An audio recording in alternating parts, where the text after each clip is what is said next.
네, 그럼 전문가와 함께 이번 연구용 원자로 수출이 가지는 의미에 대해 자세히 알아보도록 하겠습니다. 이 원자력 선진화 포럼을 진행하고 계신 한양대학교 김경민 교수 전화로 연결돼 있습니다. 교수님 안녕하십니까? 안녕하세요. 네. 자, 이전에 그 요르단과 아랍에미리트에 원자로를 수출했는데요. 이번에 이제 네덜란드에 수출을 하게 됐습니다. 유럽 국가 가운데는 첫 나라가 됐는데요. 이게 어떤 의미를 지니는 걸까요? 우선은 연구용 원자로를 유럽에 수출했다는 것에 가장 큰 의미가 있다, 이렇게 볼 수가 있겠습니다. 예.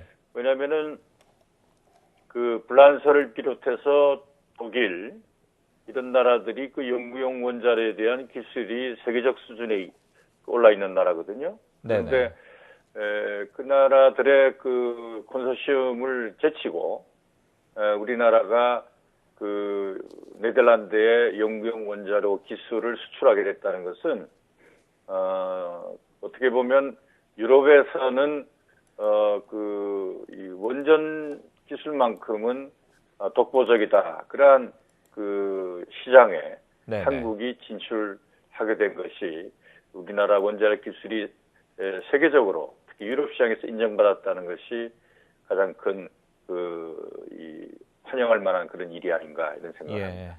그렇군요. 상용은 지금 한 기입니다만 연구용 원자로는 벌써 이제 2기를 수출을 했습니다. 우리나라가. 그렇죠.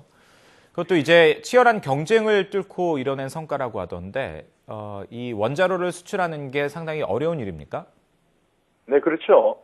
우선은 상용 원자로는 전기를 만들어내는 거는 아랍에미리트의 4개를 수출하는데 2009년에 성공을 했는데 하필이면 또 요르단의 연구용 원자로를 수출하는 것도 2009년이었어요. 근데 이제 요르단의 연구용 수출을 할 때는 이제 연구용 원자로 자체 일괄 시스템 전체를 수출한 그러한 의미에서 큰 원자력 산업계에 큰 획을 그었다, 이렇게 볼 수 있는데요. 지금 네덜란드 연구용 원자로 기술 수출을 하게 된 거 아니겠습니까? 그러면은 지금 연구용 원자로를 짓고자 하는 나라들이 꽤 많습니다. 많고 전 세계 연구용 원자로 한 260개 정도 돌아가고 있거든요. 그런데 이게 이제 설계 수명을 40년을 점점 넘기는 것이 많아집니다. 그래서 이것을 한국이 수주를 맡아서 할 수 있는 큰 교두보를 마련했다, 이렇게 우리가 볼 수 있겠죠. 그렇군요. 그렇다면 이번 수출이 우리나라의 구체적으로 어떤 경제 분야나 이런 부분에 어떤 도움이 될까요? 왜냐하면 우리가 이제 성장 동력 산업, 먹거리 산업을 창출하는데 지금 국력을 모으고 있지 않습니까? 근데 지금 잘 아시겠습니다만은 조선이라든지 철강이라든지 이런 것은 지금 중국이 많이 따라오고 있지 않습니까? 중국이 따라오고 있는데 원자로 산업만큼은 아직까지 지금 일본과 유럽, 미국이 세계 시장을 지배하고 있는 거나 다름없는데 우리가 저번에 상용 원자를 UAE 아랍에미리트에 수출했고요. 그다음에 요르단이 이어서 네덜란드까지 이렇게 수출하게 되기 때문에 이 원자력 산업 자체가 상당한 기술력의 축적이 필요하거든요. 그래서 그러한 점에서 앞으로 우리가 성장 동력 산업으로 세계 시장에 보다 적극적이고 활발하게 나갈 수 있겠다, 이런 먹거리 산업으로서의 중요한 의미가 크다, 이렇게 보겠죠. 그렇군요. 앞으로 원자력 산업이 국제 무대에서 강력한 경쟁력을 갖추려면 여러 가지 노력도 지원도 필요할 것 같은데요. 어떤 부분들이 있을까요? 원자력 산업은 사실은 국가가 지원하는 그러한 힘의 바탕에서 이만큼 올라선 겁니다. 그런데 이제 더더욱더 성장 동력 산업으로 나가려면 이제 국가의 뒷받침이 계속적으로 이어져야 하겠고요. 연구 개발에 대한 투자가 계속되어야 하고요. 그다음에 원자력 산업 자체가 갖는 항상 중요한 핵심이 원자력의 안전 아니겠습니까?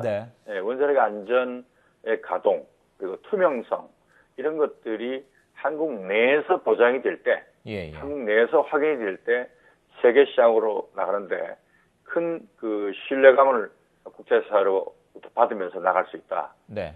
그런 측면이 있기 때문에 국내에서도 원전 산업이 그 신뢰성이 있는 그런 산업으로 자리 잡아야 되겠고 네, 또 네. 지역 주민들하고도 굉장히 그 협력하는 그런 모습을 보여야 네. 세계 시장도 신용을 갖고 볼 것이다.